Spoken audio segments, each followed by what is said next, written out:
Hello, જય શ્રી કૃષ્ણ. તમને લાગે છે કે આ બધું હું શું કરી રહી છું, તમે એવું વિચારતા હશો. આઈ નો. તો હું તમને એક જણાવું કે આ ગુલાબની પત્તી છે. એક ટોકરીમાં મેં સરસ રીતે વોશ કરીને રાખ્યું છે. આ બીજી પણ છે, પણ એક જેને કહેવાય ને કથરોટ એક નાનકડી હતી એટલે મેં આમાં રાખ્યું. પછી થોડું આમાં છે. આ મેથી છે આખી, આ કોકોનટ ઓઇલ છે, આ તલનું તેલ છે, આ કેસ્ટર ઓઇલ છે એટલે કે એરંડિયું છે. અહીંયા જે દેખાય છે એ બદામનું તેલ છે. જે ઘાણીમાં આપણને કહીએ ને એ રીતે એ લોકો તૈયાર કરીને આપે, પ્યોર બદામનું તેલ છે. અને આ છે વિટામિનની ટેબ્લેટ. ઓકે, તો હું અત્યારે એ તેલ બનાવવા જઈ રહી છું, જે અત્યારે સમર માટે ખૂબ જ સારું, માથાનો દુખાવો બધો મટી જાય અને ખૂબ સારું રહે છે. તો પહેલાં તો આપણે ગુલાબની પાંદડીની પેસ્ટ કરીશું. તો આપણે આ નાખી દઈએ ગુલાબની પાંદડી, થોડી થોડી કરીને નાખીશું એટલે કંઈ પેસ્ટ બધી બહાર ઢોરાઈ ન જાય. એકદમ સરસ એને લચક બનાવવાની છે, લુગદી ટાઈપ બનાવવાની છે. એટલે એ પેસ્ટ આમ પણ આપણે એને પાણીમાં નાખીને પલાળીને રાખી શકીએ અને પછી તેલમાં ઉકાળી શકાય છે. પણ પેસ્ટ કરેલી હોય તો એમ કહેવાય ને કે સરસ અર્ક એનો ઉતરી જાય છે વધારે, એ તો વધારે બેનિફિટ છે. તો એ રીતે આપણે એની પેસ્ટ બનાવી લઈએ.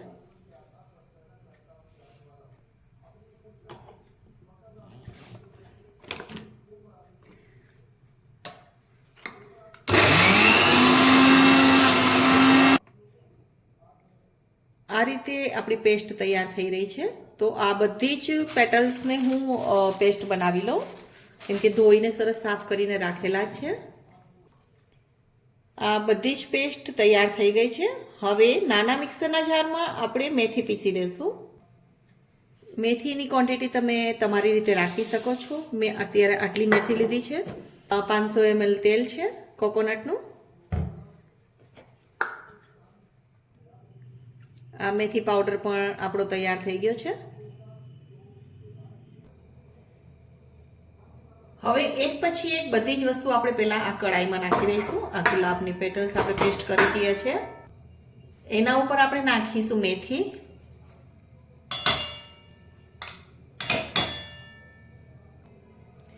ત્યારબાદ નાખીશું એરંડિયું. માપ આપણે આપણી મુજબ લઈ શકો છો, એનું કોઈ પ્રોપર માપ નથી હોતું. ત્યાર પછી નાખીશું તલનું તેલ.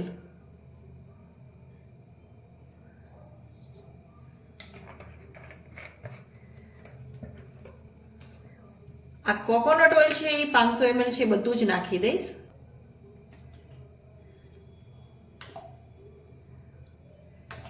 અને આ બધું જ્યાં સુધી ગુલાબની પાંદડીમાં પાણી છે અને થોડું પીસવામાં પણ મેં થોડું પાણી નાખેલું હતું, એ બધું પાણી ભરી જાય ત્યાં સુધી રાખવાનું છે. લાસ્ટમાં આપણે એના અંદર ઓલિવ ઓઇલ અને બદામનું તેલ નાખીશું. આ છે ઓલિવ ઓઇલ, ફિગારોનું જે આવે છે એ જ મેં લીધું છે. એ 100 ml છે. એ બધું જ નાખી દેશી, પણ એને આપણે ઉકાળવાનું નથી. એને અને બદામના તેલને ઉકાળવાનું નથી, લાસ્ટમાં નાખવાનું છે જ્યારે આપણે બધી વિટામિનની ટેબ્લેટ નાખીએ. સાવ તેલ ઠંડુ થઈ જાય પછી. તો અત્યારે આપણે હવે તેલ ઉકાળવા મૂકી દઈશું. લોકો તેલ બનાવે ત્યારે તેલના અંદર ગુલાબની પાંદડી મેથીને એવું નાખે, પણ મેં ગુલાબની પાંદડીના અંદર તેલ એડ કર્યું. એટલે કહેવાય ને કે મેક્સિમમ મેં ગુલાબની પાંદડી લીધી છે. લોકો 25-30 રૂપિયા જેટલા ગુલાબ લઈને નાખે છે, પણ આમાં તો ઘણા બધા ગુલાબ નાખ્યા છે. આપ જોઈ શકો છો કે ખાલી અત્યારે આમાં ગુલાબ જ દેખાય છે. એટલે મારું મેઇન હતું કે મારે ખાલી ગુલાબનું જ તેલ બનાવવું છે, એટલે મેં આટલા બધા ગુલાબ લીધા છે. આની પેસ્ટ કરી, મુલતાની માટી, બેસન ને એવું બધું એડ કરી અને ફેસ મસાજ પણ કરી શકો છો. અને પ્લસ ગરમી જ્યારે ખૂબ હોય ને લોકોને માથાનો દુખાવો હોય, મને પણ બહુ થાય છે, સમર હોય ને ત્યારે બહુ માથાનો દુખાવો થાય. એટલે હું આ જે પેસ્ટ બની હોય ને એને તાળવામાં ભરી અને રાખી દઉં, યા તો પાથીએ પેસ્ટ ભરીએ ને આપણે જેમ મહેંદી ભરીએ એવી રીતે પેસ્ટ ભરી અને કમસે કમ 1-1.5 કલાક રાખીને પછી સિમ્પલ પાણીથી હેર વોશ કરી નાખીએ તો તાળવાની બધી જ ગરમી લઈ લે છે અને બહુ ઠંડક થાય છે. તો મારું મેઇન પર્પઝ આજે એ જ હતું કે અત્યારે જે સમર શરૂ થવા જઈ રહ્યો છે, તો માથાનો દુખાવો શરૂ થાય ત્યાર પહેલાં આપણે એનો ઈલાજ કરી લઈએ, એટલે કે એની તૈયારી કરી લઈએ. તો આજે હું એના માટે થઈને સ્પેશિયલ તેલ બનાવી રહી છું. વિડીયો બહુ લાંબો ન થાય એટલા માટે થઈને હું ટૂંકો કરવા કોશિશ કરું છું. હવે જ્યારે થોડું તેલ બની જાય, ઉકળી જાય પછી હું ફરી પાછો વિડીયો આના અંદર મર્જ કરીશ. એટલે હું અહીં વિડીયોને અત્યારે પોઝ કરી રાખું છું.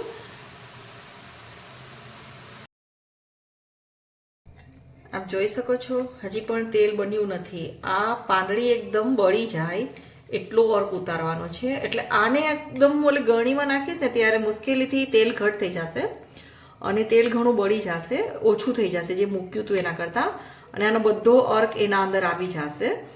ત્યારે આપણું આ રિયલ રોઝનું તૈયાર થશે આ હેર ઓઇલ, અને ખૂબ જ એનાથી બેનિફિટ છે. આપ લોકો ચોક્કસ ટ્રાય કરજો એક વખત. જનરલી મેં કીધું એવી રીતે કડી પત્તા એટલે કે લીમડો ને એવું બધું નાખીએ, પણ હું એવું કંઈ જ નથી નાખવાની. માત્ર ગુલાબ એટલે ગુલાબ, અને એકદમ ઠંડક કરશે. એક વખત આપ અનુભવ કરજો. મેક્સિમમ ગુલાબ અને ઓઇલ ઓછું, એવી રીતે લોકો બનાવે છે. એના અંદર તેલ જ નકરું હોય છે ને બધો મસાલો થોડો નાખેલો હોય છે. આપણે આજે ખાલી ગુલાબનો અર્ક જ આવે ને એવું તેલ બનાવવાના છીએ. તો હજી તૈયાર થતાં વાર લાગશે, કદાચ હજી અડધી કલાક ધીમા તાપે ઉકળશે. આપ જોઈ શકો છો કે આના અંદર બધા ફીણ વરે છે. એ ઓઇલ થોડું બહાર આવશે ને એટલે આમ જેને પ્રેસ કરશું ને ત્યારે આપણે 2 ચમચા જેવું દેખાય. એ તેલ આપણે થઈ ગયું એવું સમજવાનું, અને ત્યાર પછી એને ગાળસી પછી પ્રોપર તેલ બધું બહાર આવી જશે.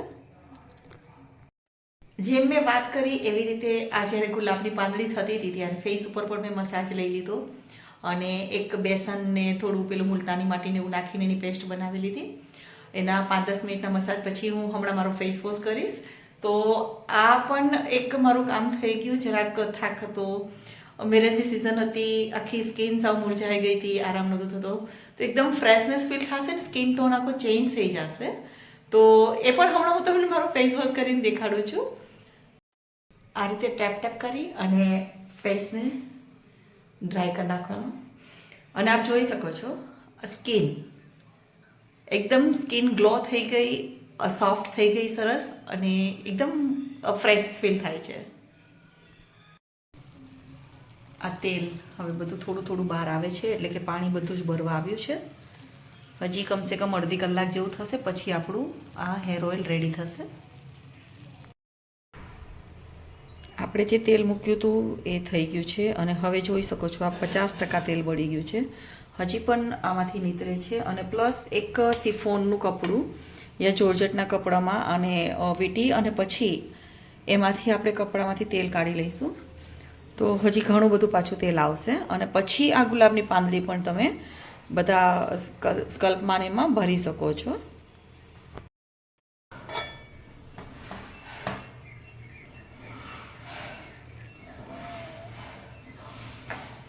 હવે આ રીતે આપણે બધું જ તેલ આમાંથી નિતારી લેશું. આપ જોઈ શકો છો એક પાતળા કપડામાં એટલે કે દુપટ્ટામાં બાંધી રાખ્યું છે. એમાંથી તેલ નીતરી જશે બધું જ. અને પછી એ ગુલાબની પાંદડી સૂકવીને પણ તમે એને મુલતાની માટી સાથે પેસ્ટ કરીને માથામાં લગાડી શકો છો, મહેંદીમાં પેસ્ટ કરીને લગાડી શકો છો.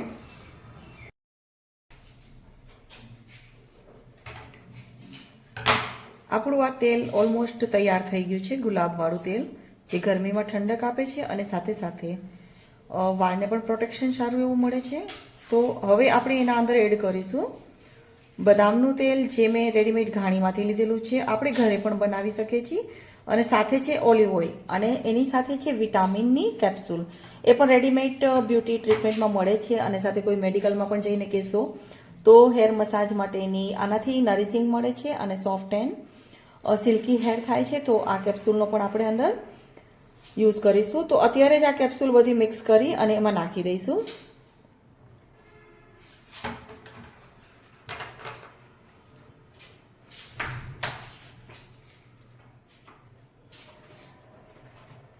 કેપ્સ્યુલ મિક્સ કરવા માટે થઈને આપણે પહેલાં જોશે આ રીતે કેપ્સ્યુલને કટ કરી નાખવાની છે, અને પછી આ જ રીતે બધી જ કેપ્સ્યુલ એના અંદર મિક્સ કરીને નાખી દેવાની છે. અધરવાઇઝ તમે ન કરો તો આ રીતે એક્સ્ટ્રા તમે કટોરીમાં જ્યારે હેર મસાજ કરો છો ત્યારે પણ આ રીતે અંદર યુઝ કરી શકો છો આ કેપ્સ્યુલનો.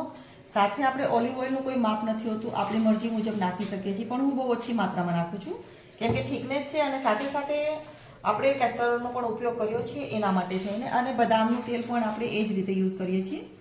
એક્સ્ટ્રા કટોરીમાં જ્યારે લઈએ ત્યારે નાખીએ છીએ, તો વધારાનું આપણે એમાં એડ કરીશું. અને આ લગભગ બધી જ મારી પાસે 15-20 કેપ્સ્યુલ છે. એકચ્યુઅલી કેપ્સ્યુલનો આખો ડબ્બો છે, પણ આ 15-20 કેપ્સ્યુલ છે એ બધી જ આપણે એના અંદર અત્યારે નાખી દઈશું. આ રીતે કટ કરવાનું છે, યા તો કોઈ મોટી સોય હોય એનાથી આમાં પંચર કરો અને પછી એને પ્રેસ કરીને બધું જ ઓઇલ એમાંથી કાઢી નાખો.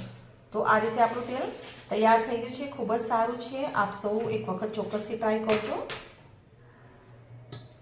તો રેડી છે. અને પછી કોઈ પણ ખાલી બોટલ આપણી પાસે મસાજવાળી હોય, હેર ઓઇલની હોય, તો એમાં આપ ભરીને રાખી શકો છો. સ્ટોર કરીને આ તેલ રાખો તો વરસ દિવસ સુધી ખરાબ નથી થતું. તો આ થઈ ગયું છે તૈયાર. અને કોઈ પણ એસન્સ કે કલર નાખ્યા વગરનું આ રિયલ કલર જે દેખાય છે આપને, એ આખો ટોટલી રોઝનો જ કલર બનેલો છે, ગુલાબનો જ કલર છે. અને ખૂબ જ સરસ ફ્લેવર મળે છે, કોઈ બીજા એસન્સની જરૂર નથી. તો આપ સૌ એક વખત ચોક્કસથી ટ્રાય કરશું. તૈયાર છે આપણું આ ગુલાબનું તેલ.